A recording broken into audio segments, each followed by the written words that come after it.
अर्हन्तो भगवन्त इन्द्रमहिता सिद्धाश्च सिद्धीश्वरा आचार्याजिन शासनोन्नतिकरा पूजा उपाध्यायका श्री सिद्धांत सुपाठका मुनिवरा रत्नत्रयाराधका पंचैते परमेष्टिना प्रतिदिनं कुर्वन्तु ते मङ्गलम्।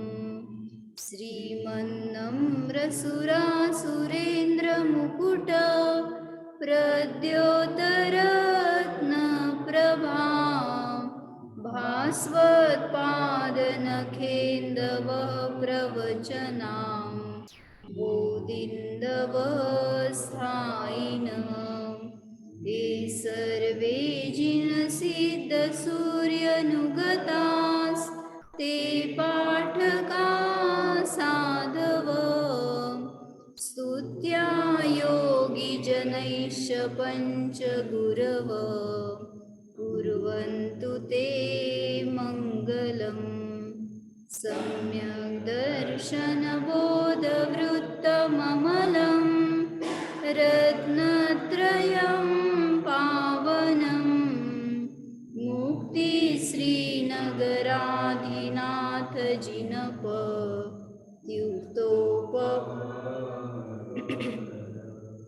धर्म सुक्ति सुधा च चैत्यमखिलं चैत्यालयं श्रयालयं प्रोक्तं च त्रिविधं चतुर्विधमपि कुर्वन्तु ते मङ्गलम्। नाभेयादिजिनादिपास्त्रिभुवन ख्याताश्चतुर्विंशति श्रीमन्तो भरतेश्वर प्रभृतयो ये चक्रिणो द्वादश ये विष्णु प्रतिविष्णुराङ्गलधरा सप्तोत्तरा विंशति त्रैकाल्ये प्रथितास्त्रिषष्टिपुरुषाः कुर्वन्तु ते मङ्गलम्।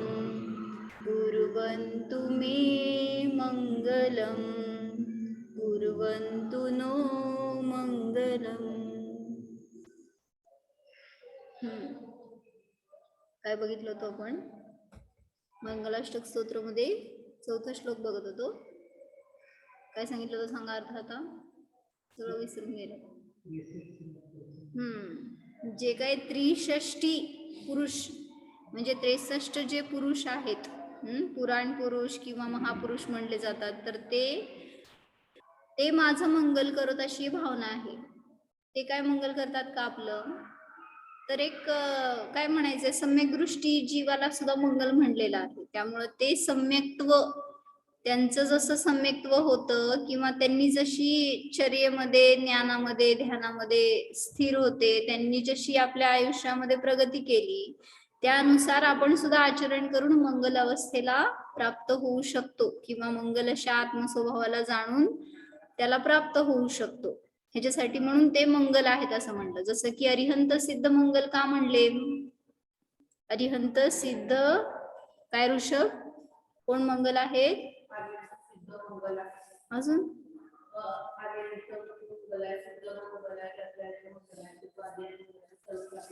चत्तारी मंगलम रे भैया, कुठले कुठले चत्तारी मंगलम?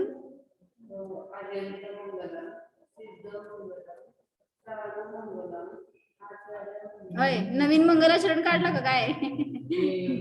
केवली भगवंतांनी सांगितलेला धर्म. हा, केवली प्रणित जिन धर्म हा सुद्धा मंगल आहे. म्हणजे अरिहंत मंगल आहेत, सिद्ध मंगल आहेत, साधू मंगल आहेत. आणि साधू मध्ये तिन्ही घ्यायचे, आचार्य उपाध्याय आणि साधू. आणि केवली कथित जिन धर्म मंगल आहे असं त्यात आलं ना. मग चारच मंगल आहेत का? ह्याच्यामध्ये पण प्रश्न विचारला होता ना परवा चर्चेमध्ये दुपारच्या. चारच मंगल आहेत का? मग किती मंगल आहेत?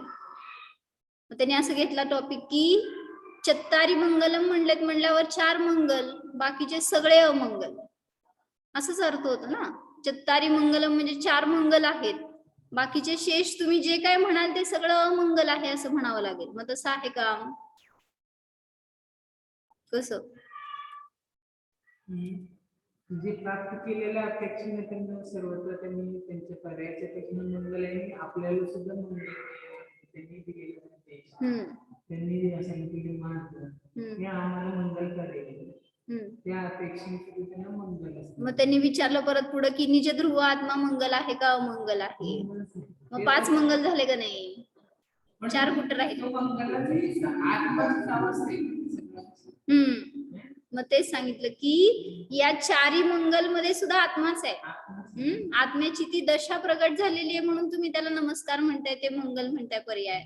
पण सांगितलं सगळ्या सगळ्या संसारीमध्ये असू दे किंवा सिद्ध अवस्थेमध्ये असू दे, सगळ्यांचा आत्मा मंगल आहे. पुढे सांगितलं असं धौलाच्या मंगलाचरण मध्ये जीवो मंगलम म्हणलं ना, म्हणजे जीव मंगल आहे. मग कोणाचा जीव? तर जो कोणी जीव असेल तो.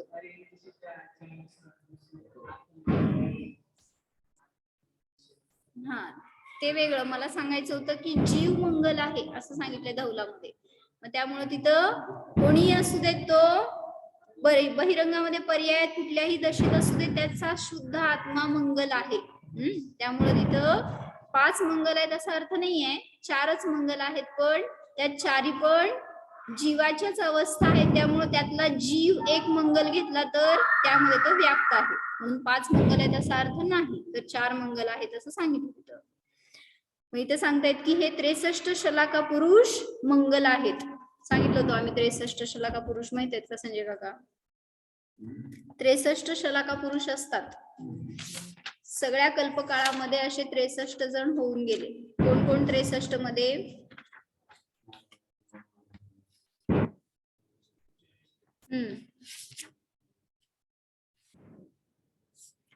सांगा 63 शलाका पुरुष मध्ये कोण कोण येतं? अचिंत्य सांगा.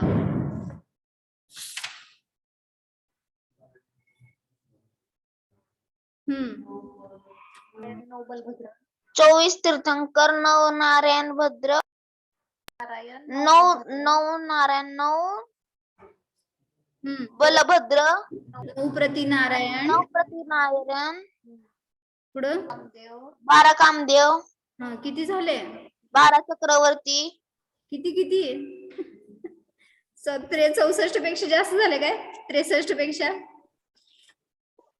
23 तीर्थंकर 12 चक्रवर्ती हा 9 नारायण 9 प्रति नारायण 9 बलभद्र. हा, किती झाले? 63. मोजू काय मी? 24 आणि 12 36 आणि 27. म्हणजे 12 चक्रवर्ती, 24 तीर्थंकर, 9 नारायण, 9 प्रति नारायण आणि 9 बलभद्र, हे सगळे मिळून होतात 63 शलाका पुरुष. आणि मग त्याच्यामध्ये अजून मिक्स करून 169 एकूण शलाका पुरुष असतात असं सांगितलं होतं. मग त्यामध्ये त्या 24 तीर्थंकरांचे 24 माता, 24 पिता, परत 11 रुद्र, 9 नारद, 24 कामदेव, 14 कुलकर, हे सगळे मिळून सांगितलं 169 शलाका पुरुष. तर हे सगळे पुरुष सांगायला लागलेत की मंगल आहेत. किंवा माझं मंगल करोत, कुर्वन्तु मे मंगलम म्हटलं ना, मग त्यांच्याविषयी जर असं विशेष बघितलं होतं आपण. म्हणजे सामान्य तर माहिती आहे आपल्याला की ते सम्यक्त्वाचे धारक असतात पूर्वी, तरच त्यांना ते पद मिळतं. पुढे जाऊन भ्रष्ट होतील वगैरे ती गोष्ट वेगळी, प्रतिनारायण वगैरे ते जीव. पण सम्यक दर्शनाची महिमा असणाऱ्या जीवालाच अशा पुण्य प्रकृतींचा बंध होतो, अशा पदाची प्राप्ती होते. काय म्हणलं भैया मी, की जो कोणी सम्यक दर्शन प्राप्त करतो तर त्यालाच अशा सातिशय पुण्याचा उदय येतो. चक्रवर्तीकडे किती धन, किती वैभव, आपल्याकडे किती. आपण त्या धनासाठी प्रयत्न करतो तर तो चक्रवर्ती, त्याच्याकडे लक्ष पण नाही त्याचं, किती वैभव आहे त्याच्याकडे, काय काय काय म्हणतात सैन्य आहे, किती त्याला विभूती मिळाल्या, कशाकडे काही लक्ष नाहीये त्याचं, अशी त्याची परिणती असते. मग सगळ्यांचंच तसं सांगितलं, जो कोणी सम्यक्त्वी असेल बहिरंगामध्ये सगळं त्याला प्राप्त झालंय की, पण तरी सुद्धा त्याची इच्छा नसते. जो इच्छा करतो, त्यांनी एक वाक्य चांगलं घेतलं होतं काल परवा मी ऐकलेलं, काय की अज्ञानी असतो तो इच्छेच्या पूर्तीमध्ये आनंद मानतो आणि ज्ञानी असतो तो इच्छेच्या अभावामध्ये आनंद मानतो. काय म्हणले,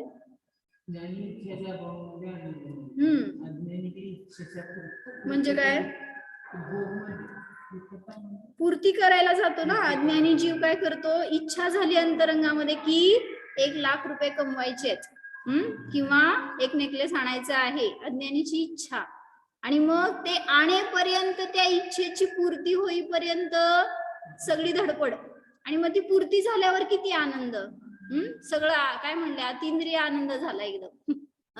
आणि तेच सांगितलं, ज्ञानी जीव अशा इच्छा उत्पन्न व्हायला लागल्या तर तो होणार त्याला पण, ज्ञानीला पण, कारण अनादीचे संस्कार आहेत ते, आणि त्याच्या उदयामध्ये तो असे भाव होतील की त्याला, नाही असं नाहीये, पण तरी सुद्धा त्या इच्छेचा निरोध करण्यामध्ये तो तप मानतोय, म्हणजे तप आहे त्याचं ते, आणि ते निरोध होऊन जातो जेव्हा त्यांनी उत्कृष्ट विषय धरला की दुसरा निकृष्ट विषय सहज सुटत जातो.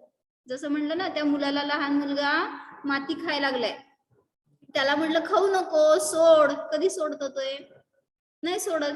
मग कसं सोडायचं, त्याला फटके मारून, त्याच्या हातात दुसरं खेळणं दिलं की ते सहज सुटतंय. किंवा ते चाकू घेऊन बसलंय चुकून हातामध्ये, तर ओढून तर काढून घेऊ शकत नाही, त्याला दे म्हणलं तर देत नाही, त्याला कळणार नाही की ते कापलं जात आहे आपल्याला वगैरे. आणि मग ते त्याकडनं काढून घ्यायचं असेल तर त्याच्या हातात दुसरं काहीतरी दिलं तर त्यातून ते सोडतं.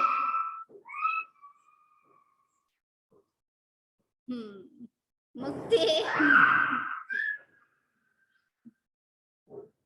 लहान मुलं असते ना, असं असते, त्याला दुसरं काय मिळेपर्यंत विषय आपल्या धून मध्येच असणार, आणि त्याला ते विषय मिळाला की लहान असू दे तर मोठं असू दे, हेच चाललंय की आपलं पण.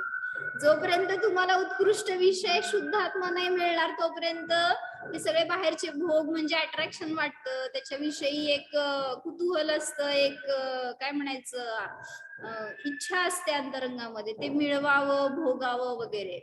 त्यामुळे मी आज एक महाराजांचं प्रवचन घातलं ह्याच्यावर युट्यूबवर. काय टाकलं होतं त्याला बघितलंय का, बघितलंच नाही, खूप छान प्रवचन केलं महाराजजींनी आज. काय सांगितलं होतं, भोग कसं भोगायचं हे तुला सुद्धा तुम्हाला कळत नाही म्हणले. सगळे भोग आकंठ भोगा की, कोणी सांगत नाही तुम्हाला भोग सोडा म्हणून, सगळे भोग भोगायचे तुम्हाला, तर आत्मरस पण भोगा ना, का नाही भोगत.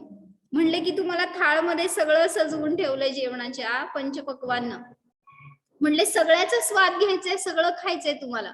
मग म्हणलं की तिथे आचार्यांनी कोणाही सांगितलं नाही की तुम्ही हे सोडा, ते सोडा, ते सोडा, सगळं खावा की, नाही असं नाहीये, पण त्याच्या बरोबर हा आत्मानुभूतीचा रस पण खावा, म्हणजे त्याचा पण अनुभव घ्या, भोग घ्या. मग तुम्ही भोगताय तर थोडं भोगताय, सगळं संपूर्ण स्वाद घ्या ना, तर त्या भोगाचा पण आनंद होईल तुम्हाला. आणि मग कोणी सोडा म्हणून सांगावं लागणार नाही, कसं सुटत जाईल हे पण तुम्हाला कळणार नाही. म्हणजे सांगितलं की असंच आहे या चक्रवर्ती आदींचं सुद्धा, जे काही शलाका पुरुष होते त्यांना अशी उत्तम उत्कृष्ट गोष्ट मिळाली होती की ज्याच्या निमित्तात समोर मिळालेले सगळे भोग निरस होते, आणि त्यामुळे ते सहज सुटत गेले. मग त्याच्याविषयी अधिक इच्छा, जिज्ञासा, एक मिळवण्याची धडपड असं काही नव्हतं त्यांच्यामध्ये, ते पुण्याच्या निमित्तात सहज येत गेले. तसंच आहे, जेव्हा आपण स्वभावाला विषय करून जाणतोय तिथं शुभ प्रकृती बांधणार का अशुभ प्रकृती बांधणार? पुण्य बंद होणार का पाप बंद होणार? त्यातण्याचं भाव झालं तर सुद्धा का बरं? भोग तर पाप प्रवृत्ती आहे. अशुभ भाव नाहीये तुमचे त्यावेळेस, अशुभ भावाने अशुभाचा आश्रव होणार आहे. आणि जो विषय बनवतोय ना आपण त्याच्या अनुसार तुम्हाला कर्म प्रकृतींचा आश्रव आणि बंद होतोय. मग मी केलंय काय त्यावेळेस? समजा मी ध्यानाला बसलोय, ठीक आहे, शुद्धात्मानुभूती नाही केली पण जल्प करतोय की मी जीव आहे, मी ज्ञानमय आहे. सांगा, तुम्ही कोणाला मारण्याचा विचार केला, हिंसा, झूट, चोरी, कुशील, परिग्रह, कुठला विचार आला तुमच्या ज्ञानामध्ये? मग अशुभ उपयोगापासून तर टळलायत ना. मग म्हणून तर म्हटलं अशुभ उपयोगापासून सुटलात तर त्याच वेळी तिथं शुभोपयोगाचं कार्य चालू आहे किंवा शुद्धोपयोगाकडे गेलाय समजा, तर या दोन्ही टाइम मध्ये, दोन्ही पिरियड मध्ये तुम्हाला नियमाने शुभ प्रकृतींचा आश्रव बंद असतो, सर्वथा अबंध नसतो बर का. जेव्हा तुम्ही अनुभूती घेताय ना त्या समयात सुद्धा असं काय कर्मांचा आश्रव बंद सर्वथा थांबलाय असं नसतं. कारण जोपर्यंत छद्मस्त आहे तोपर्यंत ध्रुव बंदी आणि ध्रुव उदयी प्रकृती अनेक चालू असतात. त्यामुळं असं नाहीये की मुनिराज सुद्धा ध्यानाला बसले तर त्यांना सुद्धा आश्रव बंद चालू आहे, भलेही अनुभूती घेत आहेत वारंवार तरी सुद्धा. मग कुठल्या प्रकृतींचा आश्रव असतो? तर सगळ्या शुभ साता किंवा प्रशस्त प्रकृतींचाच आश्रव बंद होतो. कोणाला? ज्ञानी जीवाला. आणि तेच सांगितलं, अज्ञानी जीवाला भलेही दिसतंय तुम्हाला की खूप दान करतोय, धर्म करतोय, तरी सुद्धा अशुभाचा आश्रव बंद चालू असतो. मग काल मी एक उदाहरण ऐकलं होतं की एक केटरर्स असतात ना, तसल्या टाइप मध्ये एक लेडी आहेत, ते चालवतात ते, आणि त्यांचे खूप मोठे ब्रांचेस आहेत वगैरे. आणि मग त्यांनी ते कसं स्वतः हँडल करतात हे सांगण्यासाठी त्यांनी सगळं उदाहरण घेऊन सांगितलं. आणि मग त्यांनी एक एक्सपिरियन्स सांगितलं त्याच्यामध्ये. त्यांची इच्छा होती एवढी प्रबळ, काय सुषमा काकी ऐकलं होतं ना काल, की मला माझं स्वप्न पूर्ण करायचंय. त्यांचं हे स्वप्न होतं की त्या स्वतः शाकाहारी आहेत आणि मग त्यांना सगळीकडे शाकाहारी केटरिंग करायचे होते. काय म्हणायचं, असं एक हॉटेल टाइप म्हणा किंवा असं काय म्हणायचं त्याला, हा मेस म्हणा, किंवा खायची व्यवस्था, थोडक्यात जे काय पूर्ण थाळ मिळावी शुद्ध सगळ्यांना शाकाहारी, असं हे तिचे प्रयत्न होते. मग तिने फॉरेन कंट्रीज मध्ये वगैरे पण जाऊन तिथं प्रचार केला, तिथं काढले तिचे ब्रांचेस सगळीकडे. ती आता पण हँडल करते सगळीकडे व्यवस्थित. तर तिने तिचं काय लाईफ जर्नी सांगितलं, त्याच्यामध्ये तिने हे सांगितलं की तिच्या इच्छेच्या माग धावत असताना तिला अनेक असे एक्सपिरियन्स आले, म्हणजे स्वतःला तिला पण अनेक अडथळे आले, त्याच्यातून ती पार करत पुढे गेली.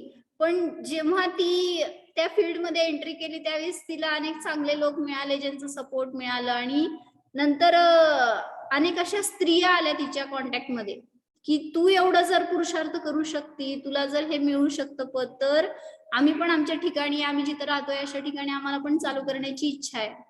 आणि मग तिने अनेकांना प्रोत्साहन केलं, कोणाला स्पॉन्सर केलं, कोणाला डायरेक्शन, सगळ्या रीतीने तिने प्रयत्न करून सगळ्यांना मार्गाला लावलं.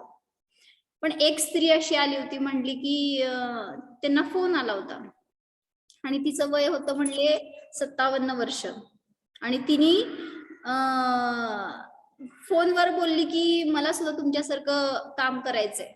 म्हणजे ती स्वतः कुक होती, चांगली घरामध्ये बनवायची वगैरे, त्यामुळे तिला असं वाटलं की आपण पण आपल्या एरियामध्ये असं सुरू करावं काहीतरी. मग तिने फोन करून सांगितलं तिला की मला असं करण्याची खूप इच्छा आहे. मग या स्त्रीने म्हणलं की ठीक आहे, मी तुम्हाला गाईड करू शकते, तुम्ही मला पर्सनली भेटा, येऊन आपण बोलू, डिस्कस करून ठरवू. तर ती म्हणली की नाही, माझ्याकडनं शक्य नाही होणार. मग हिने विचारलं का, काय झालं, मग तुम्ही कोण आहे, तुम्ही काय शिकलाय वगैरे. हिने सगळं चौकशी केल्यावर त्या लेडीने सांगितलं की मी एक आर्किटेक्चर आहे. मग तुमचं काय प्रॅक्टिस चालू आहे का, तुम्ही कुठं जॉब करता का वगैरे सगळं विचारलं. ती म्हणली की नाही, मी 35 वर्ष झालं घरात आहे, काहीच नाही केलं, म्हणजे डिग्री मिळवून सुद्धा काय पुढे मी प्रोग्रेस केली नाही, असं तिने सांगितलं. मग आता तिची इच्छा झाली होती ना करायची म्हटल्यावर मग त्या मॅनेजरनी, म्हणजे ती जी लेडी होती ना मॅनेजर, ती म्हणली की तुम्ही या पर्सनली माझ्याकडे, तुमच्या नवऱ्याला पण घेऊन या, आपण बघू ट्राय करून, त्यांचे भाव बदलले तर तुम्हाला अनुकूलता मिळेल. ती पण तरी म्हणते की नाही, त्यांचा स्वभाव बदलणार नाही, ते काय मला अनुकूलता देणार नाही. पण तरी सुद्धा तिने फोर्स केलं म्हणल्यावर तिने मनवलं नवऱ्याला आणि ते दोघं जण त्या त्यांच्या ऑफिसमध्ये गेले होते भेटायला. तर तिथं ही मॅनेजर आणि त्याचं एक कोणी कलिग असं दोघं जण बसले होते. आणि मग हे समोर येऊन बसल्यावर तिची इच्छा एवढी की म्हणजे तिच्या चेहऱ्यावर असे भाव दिसायला की काय काय शिकावं, काय काय करावं, ह्यांच्यासारखं आपल्याला पण करता यावं, अशी तिची इच्छा होती. आणि तेच तिच्या बाजूला बसलेला नवरा असा ताट बसला होता आणि काय सांगतात बघू आता ह्यांना काय लय येत आहे अशा भावने तिच्यात. आणि ते चेहरा बघितल्यावर, त्याचा ऍटिट्यूड बघितल्यावरच ती मॅनेजर ओळखली की हा काय पॉझिटिव्हली रिॲक्ट करणारा नाहीये वाटतं. तरी सुद्धा तिने बोलायला सुरुवात केली. आणि मग सांगितलं हिने हिच्या लाईफ मध्ये आलेले सगळे एक्सपिरियन्स सांगितले, चांगले चांगले अनुभव सगळे, काय तिला कुठं करायचंय काम वगैरे सगळं, तिने एम वगैरे सगळं सांगितलं. मग त्यावेळेस तिने सांगितलं की हो मला पण हे करायचंय असं. लगेच तिचा नवरा काय म्हणला बाजूनी, तुम्हाला काही शक्य नाहीये, ते कोणाच्या तरीच हाताला जमत असतं, सगळ्याच्या हाताला जमत नसतं. आणि असं एक त्याचं काय म्हणायचं ऍटिट्यूड असा होता जबरदस्त की ती नरमली बायको त्याची आणि म्हणली की म्हणजे विरोध नाही करू शकली नवऱ्याला ती. पण तरी सुद्धा हे दोघं जण समजवत राहिले की आम्ही सपोर्ट करू, त्यांना सगळं गाईड करू, पण तुम्ही त्यांना अनुकूलता द्या. पण तरी सुद्धा नवऱ्याचं रिॲक्शन नो असंच होतं. आणि मग शेवटी ती नवऱ्यासमोर विरोध नाही करू शकली. तिची इच्छा होती, तिचे स्वप्न होतं करावं असं, पण तिने पुढाकार नाही घेतला. आणि मग चला म्हणला नवरा, बास घरी चला म्हणला, तुमच्याच्याने होणार नाही. दोघं पण निघाले, तिचा चेहरा पडला होता ती जात असताना. आणि मग जाताना दरवाजापर्यंत गेलं तरी सुद्धा ह्यांचे प्रयत्न चालू होते की काहीतरी करून त्यांना वळवावं, पण तरी सुद्धा नाही वळवू शकले. तो तिला घेऊन गेला घरी. आणि मग गेल्यावर सांगितलं या लेडीला इतकं वाईट वाटलं, जी मॅनेजर होती, की ती म्हणाली मी माझ्या स्वप्नपूर्तीसाठी सगळ्यावर पाणी फेरलंय किंवा मी किती स्ट्रगल केलं इथपर्यंत येईपर्यंत. मग असं स्ट्रगल करायला सपोर्ट लागतं. तिच्या घरामध्ये तिच्या नवऱ्याचं, तिच्या मुलांचं तिला खूप सपोर्ट आहे. ती इव्हन तिचे सासू सासरे सुद्धा त्यांना खूप सपोर्ट करतात असं तिने सांगितलं. मग तसं सपोर्ट ह्यांना मिळालं तर ते पुढे सरकू शकतील, पण त्यांना सपोर्ट नाहीये ना. म्हटल्यावर ती घरी जाऊन खूप विचार करते, तिला खूप वाईट वाटलं की तिच्याबद्दल अशा तिच्या रिॲक्शन्स आहेत म्हणल्यावर. तर तिला थोड्या वेळाने मेसेज आला 10 मिनिटांनी की म्हणले तिचा मुलगा 38 वर्षाचा होता जी भेटायला आली होती. आणि त्या मुलाला कळलं होतं हे सगळं मॅटर. तर त्यांनी मेसेज करून पाठवलं होतं की आई तू काय वेडेपणा लावलाय, असलं काय तुला जमत असतं का. म्हणजे सगळे कसे होते अंडर एस्टिमेट करणारे की तू असल्या काय फील्ड मध्ये प्रवेश करू नको, तुझ्याच्यानी होणार नाहीये, सोड विचार तुझा. आणि मग ती लेडी पूर्ण काय म्हणलं हतबल झाली होती की आता कोणाचाच सपोर्ट नाही, न मुलांचं न नवऱ्याचं, फक्त तिने स्वतःचे स्वप्न बघायची आणि मोडून टाकायची, अशी तिची गत झाली होती. आणि मग तिने ह्यांना मेसेज केल्यावर या स्त्रीने म्हटलं की मॅनेजरनी की मला जे मिळालेलं सपोर्ट आहे ना आज, त्यामध्ये त्याच्यामुळं मी पुढे आली आहे खरं. म्हणजे जे मुलांनी केलेलं सहकार्य आहे किंवा नवऱ्यानी म्हणा किंवा घरातल्या सगळ्यांनीच, मग त्यांच्या मदतीने मी पुढे आली आहे. तर त्याच्या मागे हे पण एक कारण आहे की मी माझ्या स्वप्नावर अढळ आहे आणि मी माझं कार्य करणार किंवा एक ॲम्बिशन ठेवलंय समोर, जे त्याच्या निमित्तात मी पुढे सरकू शकली. त्या एमला जर सोडला तर तुम्ही पुढे सरकू शकणार नाही. मग तिथे आलेले अडथळे तुमच्यावर जास्त डॉमिनन्स करतील, पण तरी सुद्धा तुम्ही जर त्यात खचलात तर तुमचा उद्धार नाही होणार, विकास नाही होणार. मग हे तिने सांगायचं होतं तिला त्या स्पीच मध्ये की तुम्ही तुमचं स्वप्न काय ठेवलंय. काय स्वप्न आहे भैया, पंडितजी काय स्वप्न आहे? काय स्वप्न आहे हो रिखव काका, काय स्वप्न आहे? कॉपी पेस्ट करू नका त्यांचं. संजय काका काय स्वप्न? मोठे मोठे स्वप्न आपण सगळे लौकिकामध्ये संसारामध्ये ठेवतोय समोर, पण इथं धर्म मार्गामध्ये म्हणूनच काल गेले होते ना मानकडे, त्यावेळेस तेवढंच सांगितलं त्यांना की एवढं विशुद्ध परिणाम करा की मला बस दीक्षा घ्यायची आहे, मला आत्मकल्याण करायचंय. हे भाव जेवढे तुमचे उत्कृष्ट असतील ना, कल्याण होणारच आहे. मग त्याच्यामध्ये मध्ये येऊन जातील स्टेप्स सगळे, हे चक्रवर्ती आणि तीर्थंकर वगैरे पद, ह्याची विशेषता नाहीये हो. जे महत्वाचं आहे ना ते स्वप्न आपलं ध्येय असावं, त्याला आपण दृढ राहावं, तर त्याच्या प्राप्तीमध्ये हे सगळं मधले काय म्हणायचं स्टॉप आहेत, ते येऊन जाणार आहेत त्याच्यामध्ये. त्याच्यासाठी पुरुषार्थ करू नकात. म्हणून सांगितलं तिथं की ध्येय आपला जेवढं उत्कृष्ट तेवढं फळ उत्कृष्ट असणार आहे. आपलं ध्येय ठेवा की विशुद्ध परिणामांमध्ये मी स्थिर राहो, शुद्ध ज्ञान दर्शन स्वभावाचीच मी अनुभूती नित्य करो. ह्याच्यामध्ये जेवढी आपली स्थिरता दृढता असेल तेवढं सांगितलं की परिणतीचं फळ आपल्याला तेवढं चांगलं मिळणार आहे.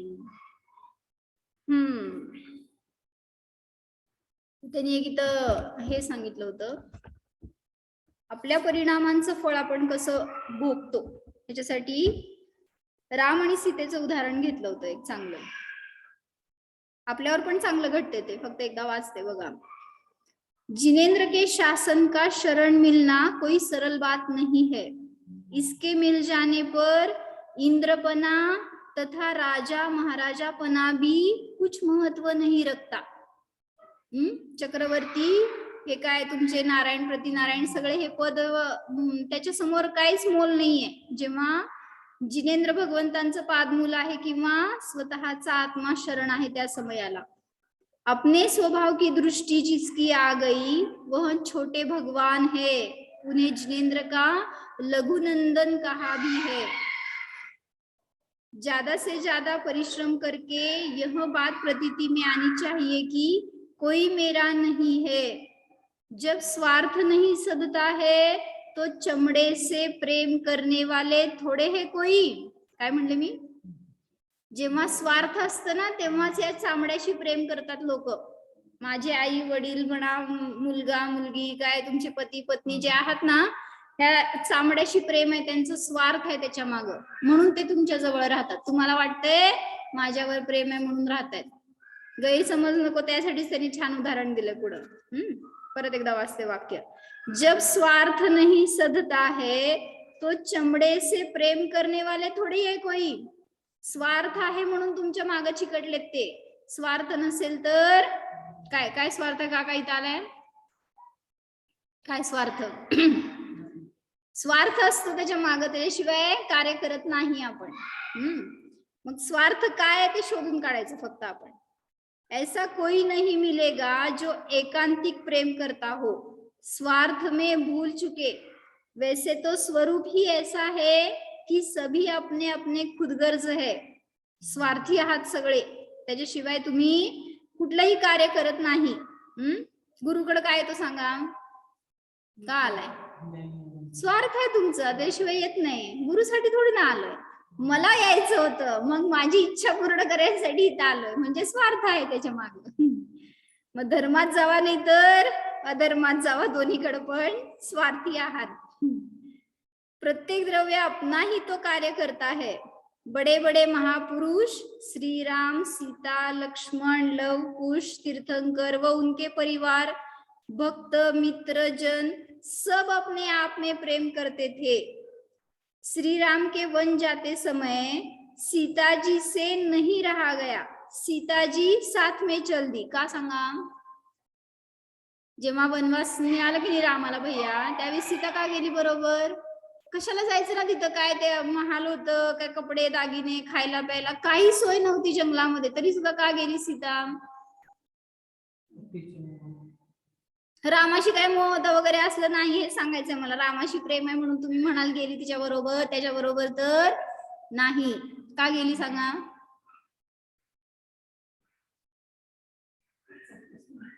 लगे त्या सीतेकडे बघायला लागलाय. तुम्ही सांगा, तुमच्या नवऱ्या बरोबर तुमच्या बायको बरोबर का राहता तुम्ही? आपल्यावर घ्या ना, म्हणजे समजते आपल्याला. स्वार्थ आहे हे सांगायचं त्यांना, पण इथं उत्तर देते ऐका. श्री राम के वन जाते समय सीता जी से नहीं रहा गया, सीता जी साथ में चल दी. राम के प्रेम से सीता नहीं गई, सीता जी की ही वह प्रेम पर्याय थी. सीता के प्रेम से राम भी रावण से नहीं लड़े, क्योंकि कोई वस्तु किसी अन्य वस्तु रूप नहीं परिणमती. राम को अपनी बात रखनी थी। प्रेम तो पर्याय है जो उसी में व्यापार करता रहेगा जिसकी पर्याय है। माझी प्रेमाची पर्याय आहे ती फळ मलाच देणार आहे. माझ्यात भाव उत्पन्न झाले तर ते माझ्याच निमित्तात माझ्याचमुळे झालेत, दुसऱ्यामुळं मला काय होत नसतं किंवा माझ्यामुळं दुसऱ्याला होत नसतं, हे सांगायचंय त्यांना. रामामुळं सीता गेली नाही किंवा सीतेमुळं रामानी रावणाशी लढाई केली असं नाही. त्याचे विकल्प होते, त्याचे कषाय होते, ते शांत करण्यासाठीच केले. म्हणून आपलं आपणच भोगतो हे सांगायचंय. तुम्हाला वाटत असेल की नवरा आपल्यावर खूप प्रेम करतो तर गैरसमजेत राहू नका. तो त्याच्या स्वार्थासाठी तुम्हाला जवळ ठेवलाय आणि तुम्ही तुमच्या स्वार्थासाठी त्यांच्या जवळ राहताय. त्यामुळं सगळी व्यवस्था किती सरळ आहे. फक्त ते कळलं तर आपल्याला लय सरळ जीवन होईल. पण आपण भ्रमात जगतोय म्हणूनच अजून संसारी आहोत. संसार संपत नाही. प्रेम तो पर्याय है जो उसी में व्यापार करता रहेगा जिसकी पर्याय है. मेरे बारे में कुछ सोचोगे तो तुम अपना निर्माण कर रहे हो. मी दुसऱ्याच्या बद्दल विचार करतो. मी काय केलं सांगा, तुम्हाला काय केलं? माझ्याच परिणामांमध्ये पर्यायाची रचना मी केली आहे ना. ते कार्य फक्त सांगितलं, बाहेर विषय काय ठेवताना त्यानुसार पर्यायामध्ये ती रचना त्या विभाग प्रतिच्छेदांची सहज होत जाते. म्हणूनच म्हणलं ते बाहेर तुमचं त्यांनी घेतलेला हा विषय प्रेम विषय आहे ना, मी माझ्या पर्यायामध्ये तशी रचना केली आहे म्हणून मला त्याचं फळ भोगायला मिळते. म्हणजे का परिणाम झाले हे मला सांगायचंय. माझ्याच उपादानाने ते परिणाम झालेत, समोरच्या मुळे झाले असं नाहीये. मग तिथं सांगतात की एकुलता एक मुलगा आहे. आता परवा एक जण कोण तर म्हणलं बरं का की ते काय म्हणतात स्कूलमध्ये कसली पॅरेंट्स मीटिंग होती म्हणून ऑनलाईन, आणि मग ते त्यांच्याकडे ऑनलाईन मीटिंग होती म्हणल्यावर ते अटेंड करायसाठी गेले. आणि मग माझ्याकडे एक आलेली मुलगी होती, ती म्हणाली की आमच्या आई वडिलांनी कधीच आलं नाही आमच्या मीटिंगला, म्हणजे कधी शाळेत नाही आले, कधी मीटिंगला ऑनलाईन नाही आले. म्हणलं एकुलता एक असलं ना सगळे लाड असते, एकाला 4 असले ना घरामध्ये कोणाची पॅरेंट मीटिंग, किती जणांच्या ठिकाणी जाणार तुम्ही. म्हणजे मला म्हणायचंय की आपल्या पर्यायाची रचना आपण करतोय, मग त्याच्यामध्ये काय कशी रचना करणार होणार हे सगळं तुमच्या परिणामांवर अवलंबून आहे. तुम्हाला वाटेल की त्या बाहेरच्या समोरच्या जीवामुळं, त्या वस्तूमुळं, व्यक्तीमुळं मला असं काय भाव झाले, तर असं नाही. तुम्ही तुमच्या स्वतःचे करता आहात, म्हणजे चांगले परिणामाचे सुद्धा आणि वाईट परिणामाचे सुद्धा. म्हणूनच काल एक वाक्य काय आलं होतं की खुद का दुःख, काय होतं वाचलं का वाक्य तुम्ही? कोण वाचलं सांगा? दुःख दुसऱ्याला सांगितल्यावर कमी होत नाही किंवा वाढत नाही. नाही नाही, काय होतं वाक्य सांगा, कोण वाचलंय? दुसऱ्याचं नाही हो, आपलं दुःख.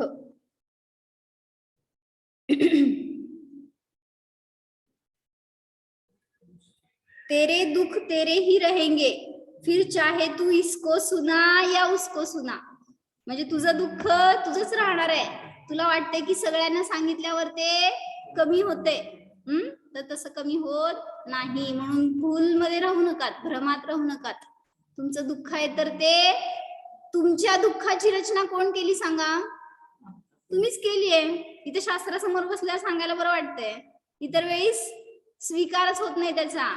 माझ्या दुःखाची ही रचना, ही पर्याय येण्यायोग्य कार्य मी केलंय. कुठं वाटतंय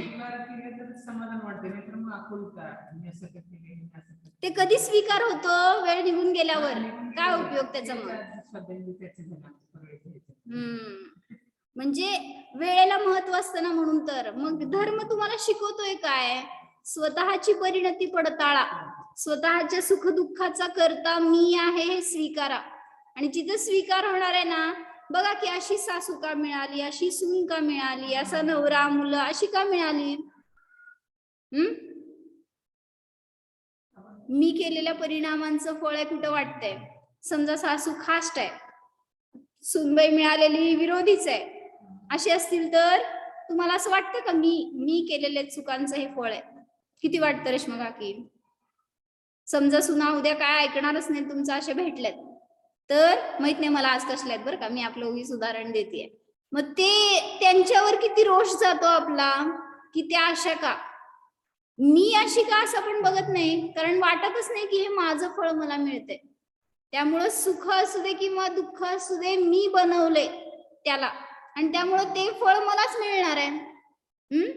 किंवा जे काय म्हटलं ना, तुमच्या पर्यायामध्ये मिळालेल्या शरीराची निरोगी अवस्था, आरोग्य अवस्था, काय सुंदरता, असुंदरता, जे काय असतील सगळे पर्याय मिळालेल्या, सगळ्याचे योग्य भाव तुम्ही केलेले आहेत, त्याचंच फळ तुम्हाला तसं मिळतं बहिरंगामध्ये. म्हणून सांगितलं भाव उत्कृष्ट करा. तर आम्हाने सांगितलेलं वाक्य होतं की ज्ञानाचं सौष्ठव ज्याच्याजवळ असेल त्याला बहिरंगामध्ये सगळी सुंदरता प्राप्त होते.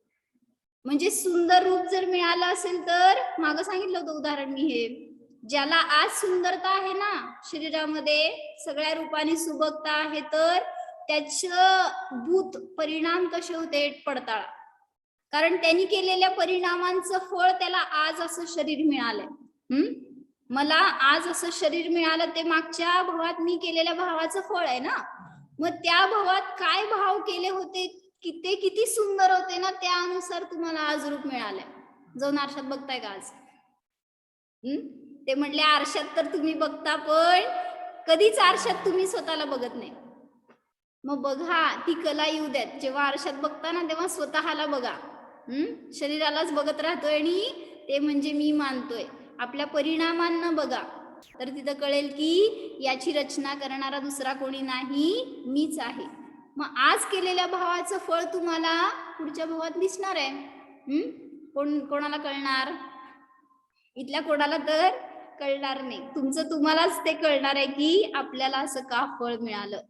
म्हणून फळाची पण चर्चा नको, फळाचा पण विचार नको, परिणाम असे सावधान असावेत आपले की जेणेकरून कुठले उदय आपल्याला त्रास न देवोत, कुठल्याही उदयाला आपल्याला फेस करायला न लागो.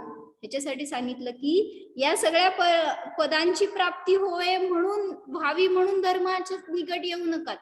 तर जेव्हा धर्म स्वीकारणार, त्याच्या अनुसार आपलं श्रद्धा ज्ञान चारित्र्य असणार, त्यावेळेस ह्या पदांची सहजतेने प्राप्ती होत जाणार आहे. म्हणून तसा पुरुषार्थ आपल्या परिणामात सतत करा.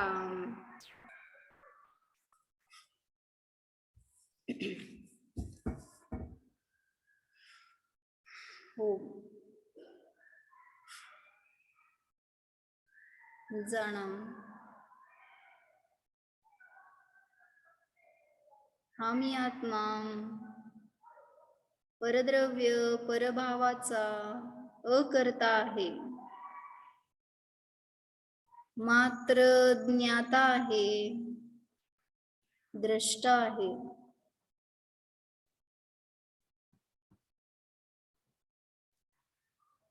माझ्या सुखदुःखाचा करता मीच आहे, अनुभव करा. माझे सुख दुःख मम आधीन, कर्म बापडे ज्ञान विहीन. सोड राग सुख इथेच जाण, वीतराग प्रभू मी भगवान.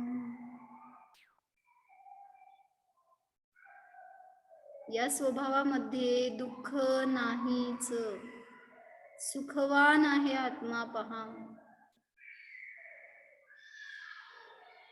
अनंत सुख स्वरूपोहम, सिद्धोहम.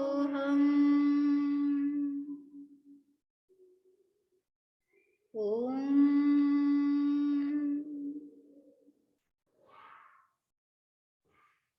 दिसर. नमो अरिहंताणं, नमो सिद्धाणं,